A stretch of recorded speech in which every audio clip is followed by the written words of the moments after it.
20 నిమిషాలు ఇక ఉన్నవి. Notice, Elijah's day, God chose to hide himself in a simple person. Now just think of it. God chose, that was his choosing. Remember, they had rabbis, priests, they had great men in them days. Even King Ahab himself was a Jew. గమనించు, ఏలీ యొక్క దినము సామాన్యమైన వ్యక్తిలో దేవుడు ఆయనకు ఆయన మరుగు చేసుకుంటూ ఏర్పరచుకున్నాడు. అది ఆలోచించుడి. దేవుడు ఎన్నుకున్నాడు. అది ఆయన ఎన్నిక. జ్ఞాపకముంచుకో, వారికి రబ్బీలున్నారు, యాజకులున్నారు, వారి దినాలలో గొప్పవారున్నారు. చివరికి రాజైన అహాబు తాను ఒక యూదుడై ఉన్నాడు. He had great men in the land in that day, but God hid himself in a simple man, not a scholar, no, not a renowned man of the world, some great military genius or something, no big name. ఆ దినమున దేశములో అతనికి ఘనులైన వారున్నారు. అయితే దేవుడు సామాన్యమైన మనుష్యునిలో తనకు తాను మరుగుపరుచుకున్నాడు. ఒక మేధావిలో కాదు, లోకములో ఖ్యాతిగాంచిన మనిషిలో కాదు, ఒక ఘనుడైన సైన్యాధిపతి అయిన మేధస్సు గల ఒక మనిషిలో కాదు, పెద్ద పేరుగల వ్యక్తిలో కాదు. We don't even know who his papa and mama was. We don't know anything about his genealogy. Just a plain old farmer somewhere that was raised up for the purpose to be a prophet. చివరికి అతని తల్లి తండ్రి ఎవరో మనకు తెలియదు. అతని వంశావళిని గూర్చి మనకు తెలియదు. కేవలము ఒక చోటనున్న సాధారణమైన వృద్ధుడైన వ్యవసాయదారుడు, ప్రవక్త యొక్క పరిచర్యకై పుట్టినవాడు. God had him living to himself in the wilderness. Only thing we know, he stomped right out of nowhere. Walked right in and condemned the whole ecclesiastical system. Amen. అరణ్యములో తనకై తాను బ్రతుకులాగున దేవుడు అతన్ని ఉంచుకున్నాడు. మనకు తెలిసినది అది ఒకటే. అతడు ఎక్కడి నుండి వచ్చి నడుచుకుంటూ వచ్చి సమస్త మత పద్ధతులను గద్దించాడు. ఓహో! And you know what they thought about him? What school did he come from? What denomination is he with? Is he with the Pharisees, the Sadducees, or what more they had? అతని గూర్చి వారు ఏమనుకున్నారో మీకు తెలుసా? ఏ పాఠశాల నుండి అతడు వచ్చాడు చూశారా? ఏ సంఘశాఖ అతడు పరిసయ్యులతో ఉన్నాడా, సద్దూకయ్యులతో ఉన్నాడా, లేక ఇంకేవో వారికున్నవి? He didn't belong to any of them, but he condemned the whole thing. God chose to do that.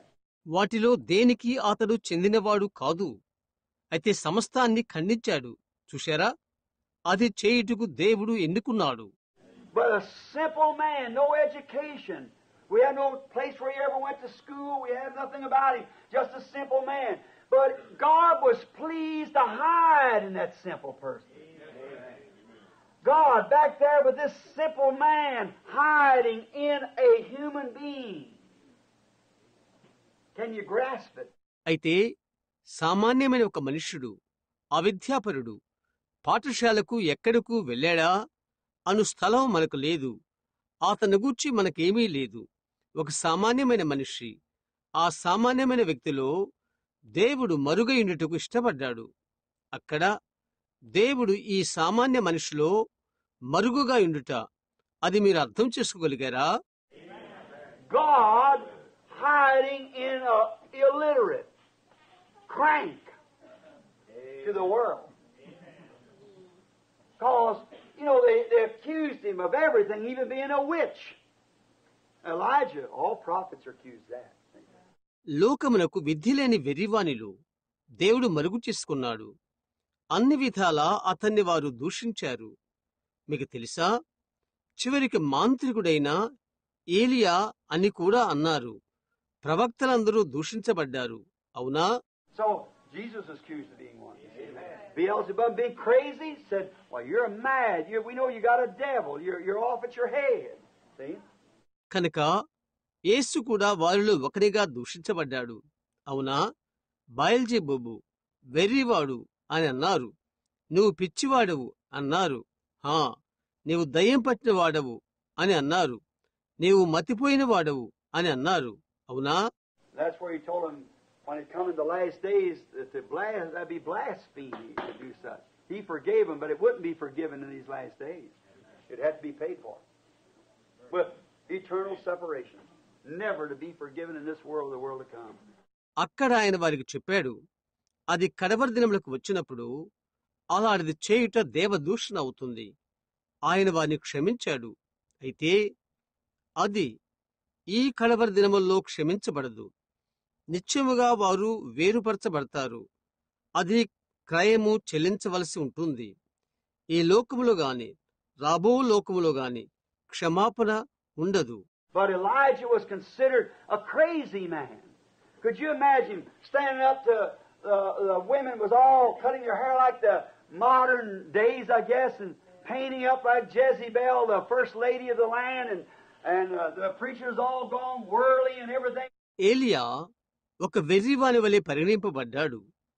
నవీన దినముల్లో వలె స్త్రీలు అలాగ వెంట్రుకలు కత్తిరించుకున్నారు. నేను ఊహిస్తున్నాను, దేశంలోని ప్రథమ స్త్రీయగు యెజబెలు వలె రంగులు పూసుకున్నారు. మరియు బోధకులందరూ లోక కార్యకలాపాలకు వెళ్లి ఉన్నారు. And then what taken place? Then here come old Elijah out condemning the whole thing all the way from Jezebel down. I thought, we don't have to listen to you. We got pastors. Sure they didn't have to, but he was their pastor anyhow. అప్పుడు ఏం జరిగింది? తర్వాత వృద్ధుడైన ఏలియా బయటకు వచ్చి యెజబెలు మొదలుకొని అందర్నీ గద్దించాడు. ఎందుకు అని వారు అనుకున్నారు. మేము నీ మాట వినవసరం లేదు, మాకు కాపరులు ఉన్నారు అని వారు అంటున్నారు. నిజమే, వారు వినవసరం లేదు, అయితే అతడు వారి యొక్క కాపరే. ఎలాగైనా He was Jezebel's pastor. She didn't want. She might have had a different kind, but God said he was. See, he was God sent pastor for her. She hated him, but he was pastor just the same. అతడు యెజబెలు యొక్క కాపరి. ఆమెకు అది అవసరం లేదు. వేరే విధమైన వారు ఆమెకు ఉండవచ్చు, అయితే దేవుడు పంపినవాడు అతడై ఉన్నాడు. చూశారా, ఆమె కొరకై దేవుడు పంపిన కాపరి అతడు. ఆమె అతను ద్వేషించింది, అయితే అతడు కాపరి ఎప్పటి వలనే. Notice, and Elijah humbled himself and stayed with what God said in such a way that it pleased God to take that same spirit from Elijah and promise to shove it 3 times down the road from that. Amen. And he did it. Amen. Sure he did. Sure. గమనించుడి, ఏలియా తను తాను తగ్గించుకొని దేవుడు ఏమని చెప్పాడో అంతగా అతడు దేవుని వాక్యముతో నిలబడ్డాడు.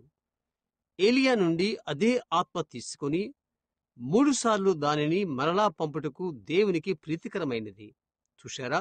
ఆమేన్. ఆయన అది చేశాడు. ఆమేన్. ఖచ్చితంగా ఆయన చేశాడు. ఖచ్చితం. He promised it that it would come and it come upon Elisha, his successor. Then come on John the Baptist, according to Malachi 4, is supposed to be here again in the last days. అది ఆయన వాగ్దానం చేశాడు. అది వచ్చును అని. అతని విని వెంట వచ్చిన వాడగు ఎలీషా మీదికి అది వచ్చెను. అటు తర్వాత బాప్తిస్మిచ్చి యోహాను మీదికి వచ్చెను. మలాకి 4 ప్రకారముగా కడవరి దినమున అది ఇక్కడ ఉండవలసి ఉన్నది. అవునా? God loved that spirit that was up on that simple, uneducated woodsman from back there in the woods somewhere. అక్కడ అడవులలో ఎక్కడో ఒక చోట అడవి మనిషి, అవిద్యాపరుడు, సామాన్యమైన వాని మీదనున్న ఆ ఆత్మను దేవుడు ప్రేమించాడు. And so it was so obedient to his word that he could say, Elijah do this, and Elijah would do it. And God hid himself in there in such simplicity. అది ఆయన వాక్యానికి ఎంతో విధేయత కలిగి, ఎంతవరకనగా ఏలియా ఇది చేయి అని ఆయన చెప్తే ఏలియా అది చేయను. అలాంటి సామాన్యత యందు దేవుడు ఆయనకు ఆయన మరుగు చేసుకుంటాడు. They all told him that old crank don't have nothing to do with him and so forth. ఆ ముసలి వెర్రివాడు అతనితో పని లేదు అని వారంతా అన్నారు. But one day, when he got old and his head bald and his whiskers hanging down gray, what few hairs he had hanging over his shoulders, little old skinny arms, and the meat flopping on him like that. అయితే ఒక దినమున అతడు వృద్ధుడైపోయాడు. అతని బట్టతల, అతని నెరసిన మీసాలు కిందకి వేలాడుతూ ఉన్నవి. మిగిలిన కొద్ది వెంట్రుకలు అతని భుజాలపైకి వేలాడుతున్నవి. చేతులకు అంటుకుపోయిన చిన్న ముసలి చేతుల మాంసపు కండరాలు అలాగా ఓగులాడుతూ ఉన్నవి. Come walking down that road to Samaria, and them eyes looking up towards the sky with a crooked stick in his hand. He wasn't very much to look at, but he had, "Thus saith the Lord." సమరేగిపోవు దారిన వస్తున్నాడు. చేతిలో వంకరెగర పట్టుకొని ఆ కళ్ళు ఆకాశం వైపు చూస్తున్నవి. అతడు చూచుటకు ఏ విధంగా అంత ఆకర్షణీయంగా లేడు. అయితే అతడు ఆ దినానికి గల యెహోవా ఇలాగు సెలవిచ్చుచున్నాడు అనుదాన్ని కలిగి ఉన్నాడు. He didn't stammer with it. He didn't stutter. He didn't say, "Now, great Ahab," he walked up and said, "Not even the dew will fall from heaven till I call for it." God had honored his simplicity. దానితో అతడు తడబడలేదు. అతడు నత్తిగా మాట్లాడలేదు. మహోన్నతుడైన అహాబు అని అతడు చెప్పలేదు. అతను నేరుగా నడుచుకుంటూ వెళ్ళి, నేను తిరిగి దాని కొరకై అడుగు వరకు ఆకాశం నుండి మంచైనను పడదు అని చెప్పాడు. హల్లెలూయా! చూశారా, దేవుడు అతని సామాన్యతను గౌరవించాడు. Now I see, while it was in the simple way, and everybody against him, everybody was at his throat, all the ministerial association and everything else was at his throat, that's true, trying to get rid of him and everything else. మీరు గమనించారా, అది సామాన్య మార్గంలో ఉండగా ప్రతి ఒక్కరూ అతనికి వ్యతిరేకమే. ప్రతి ఒక్కరూ అతని చంపవలని ఉన్నారు. సమస్త సేవకులు, సంఘమంతా ప్రతి ఒక్కరూ అతని గొంతు కొరకు కాచుకొని ఉన్నారు. అతని తప్పించుటకు ప్రయత్నిస్తున్నారు. But in that simplicity, even though they had no cooperation with these campaigns and whatever more he had, everybody thought he was a crank. God was hiding himself. అయితే అతని కూటాలలో వారు సహకరించకపోయినను, అతని ఇతరత్రా వాటిలో సహకరించకపోయినను, ఆ సామాన్యతలోనే ఉండెను. అతడు వెర్రివాడని ప్రతి ఒక్కరూ తలంచారు. దేవుడు తనకు తాను మరుగు చేసుకున్నాడు. But when it come time for that seed to get ripe, that had been planted, God manifested himself by sending fire out of the heaven and licking out the sun. అయితే ఆ నాటబడిన విత్తనము ముదురు కాలం వచ్చినప్పటికీ దేవుడు ఆకాశం నుండి పంపబడిన అగ్ని వచ్చి అర్పణను నాకగా దేవుడు ఆయనకు ఆయన ప్రత్యక్షపరచుకున్నాడు. God hiding in simplicity and then revealing himself again. Sure. It pleased God to do that. He's always did it in such a way. Yes, sir. Now, we find out that he promised these things. దేవుడు సామాన్యతలో తను మరుగుపరుచుకొని తరువాత ఆయన బయలుపరుచుకున్నాడు. చూశారా, అది ఖచ్చితం. అది చేయుటకు దేవునికి ప్రీతికరమైనది. ఆ విధముగానే ఆయన అన్ని వేళల్లో చేశాడు. అవునండి, ఆయన ఈ విషయాలు వాగ్దానం చేసిననే మనం చూస్తున్నాము. The trouble is today with so many of us people, we want to get so, so seminary and denominational educated minded that God can't use us. ఈ రోజు ఇబ్బంది ఏంటంటే, మనలో చాలా మంది ఎంతో సెమినరీ పొందుకోవాలని, సంఘశాఖల విద్యా సంబంధమైన మనస్సు పొందాలని కోరుకుంటున్నారు. తద్వారా దేవుడు మనలను వాడుకొనడు. God can give a man a start to do something and give him a ministry. The first thing you know, he'll go to cater to what others say.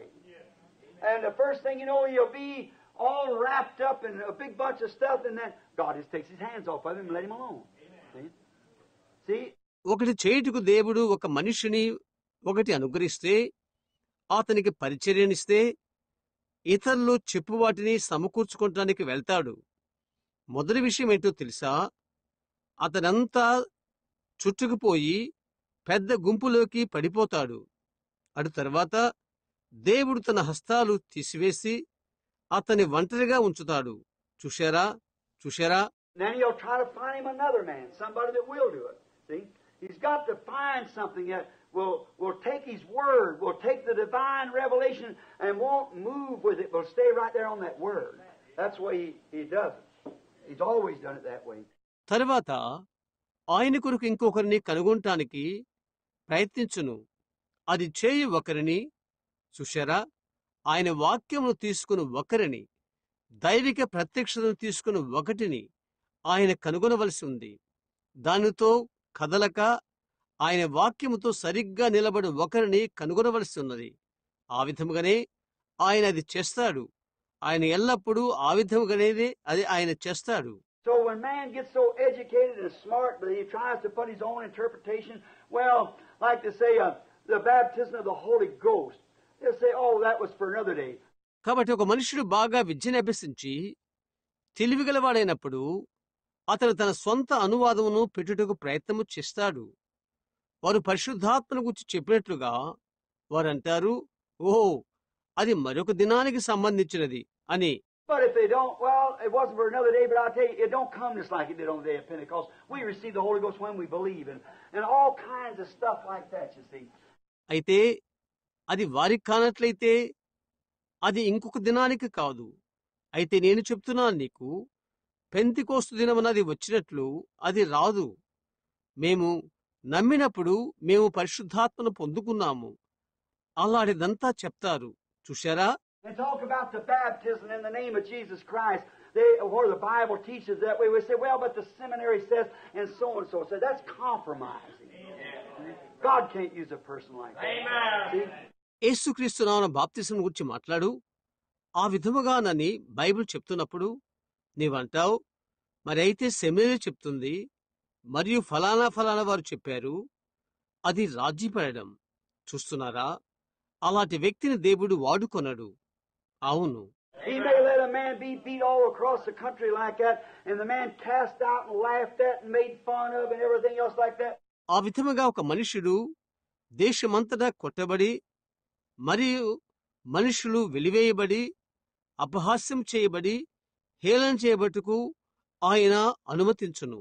But when the real showdown comes, God stands up and vindicates himself right in that same situation. అయితే నిజమైన పరీక్ష సమయం వచ్చినప్పుడు అదే సామాన్యతలో దేవుడు అతని ప్రక్కన నిలబడి తన్ను నిరూపించుకుంటాడు. Rise right up like the flower. The seed looks like it's over with. It dies and falls in the ground. Dig the little seed up and it's rotten and looks like a mess. పువ్వు వలె వికసించును.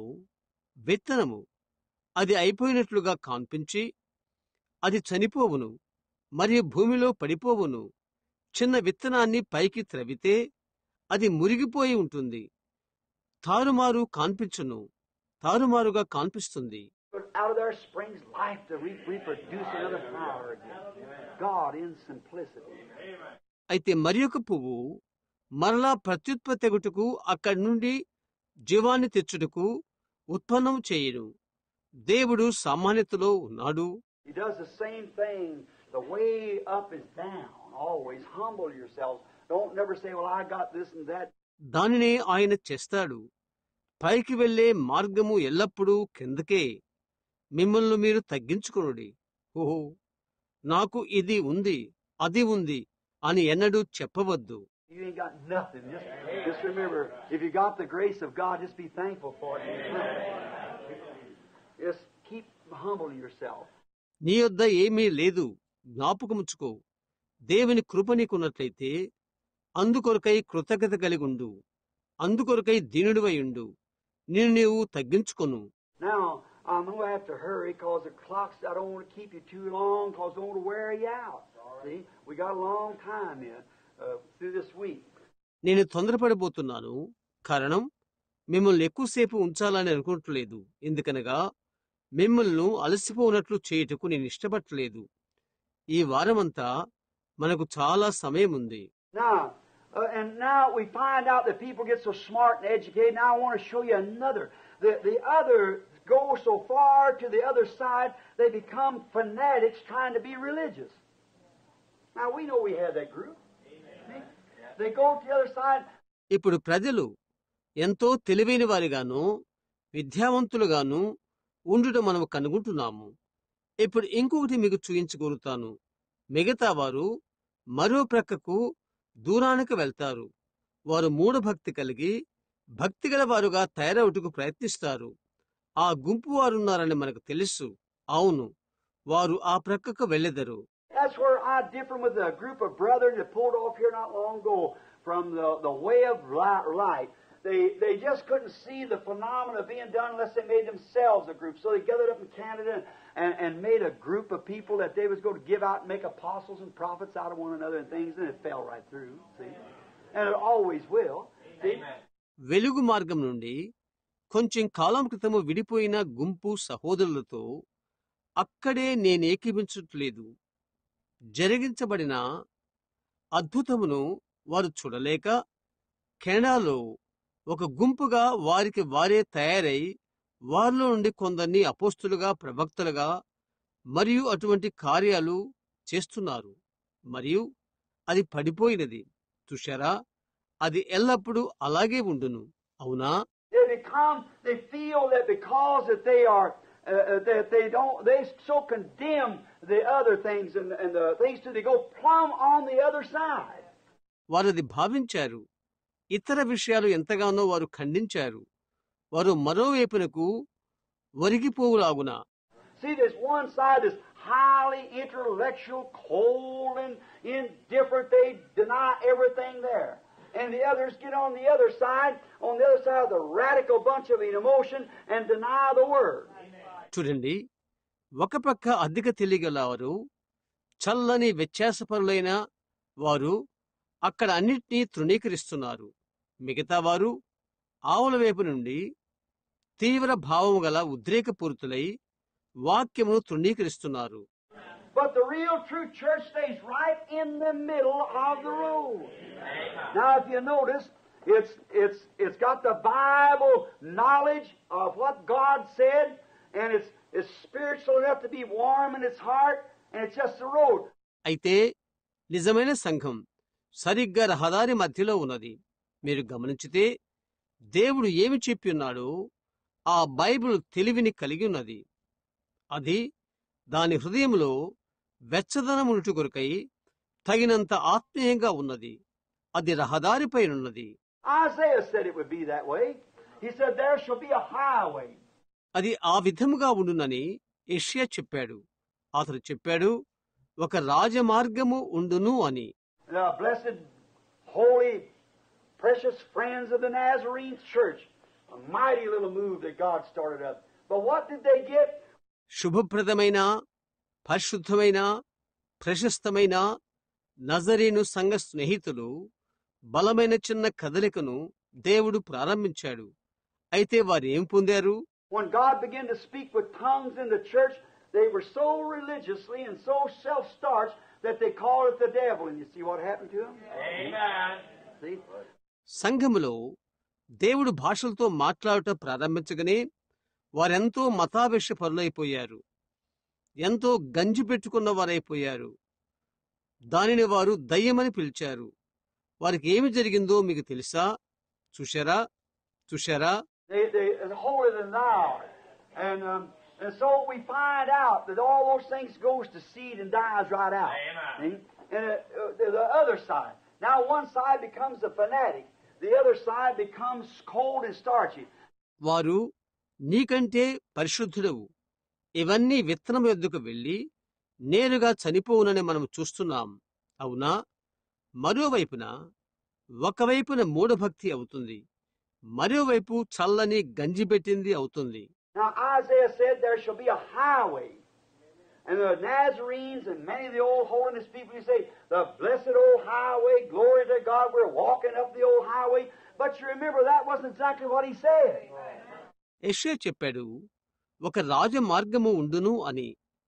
నజరేనులు పరిశుభ్రతను చెప్పు పాత గుంపువారు చెప్తూ ఉంటారు. శుభప్రదమైన పురాతన రాజమార్గమా, దేవునికి మహిమ, పురాతన రాజమార్గమున మేము నడుస్తున్నాము.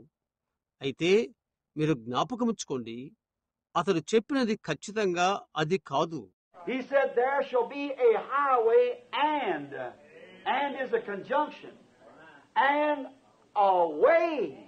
Praise the Lord. And it shall not be called the highway of holiness, but the way of holiness. అతడు చెప్పాడు, రాజమార్గముండును అని. మరియు అనేది సంయోగ పదము. మరియు ఒక మార్గము, అది పరిశుద్ధమైన రాజమార్గమని పిలువబడదు, అయితే పరిశుద్ధ మార్గము. Now, on the highway of holiness, people try to make themselves holy. And when you do, it's just like I've said before, it's like ఒక పరిశుద్ధమైన రాజమార్గము, ప్రజలు తమకు తాము పరిశుద్ధులుగా ఉండుటకు ప్రయత్నిస్తారు. నీవది చేసినప్పుడు క్రితం నేనది చెప్పినట్లుగా ఉంటుంది, అది అలాగుండును. It would be like a buzzard trying to put dove feathers in himself to make a dove out of it, when his nature is still a buzzard. See?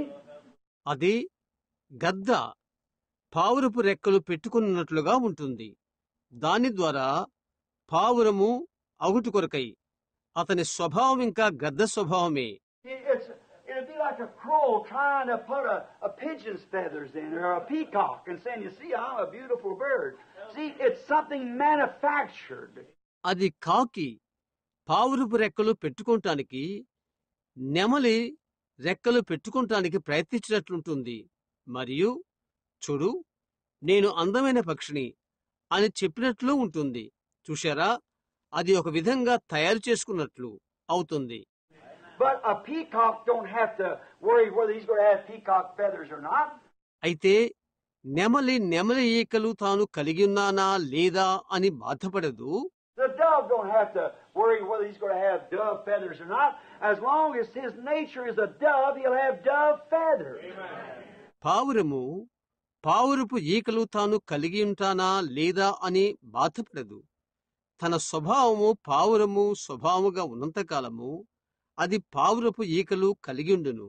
And see, the holiness people begin to say the women must wear long hair and long sleeves and all these things and long skirts and not wear any wedding rings or jewelry of any type. See, it become a self-righteous holiness.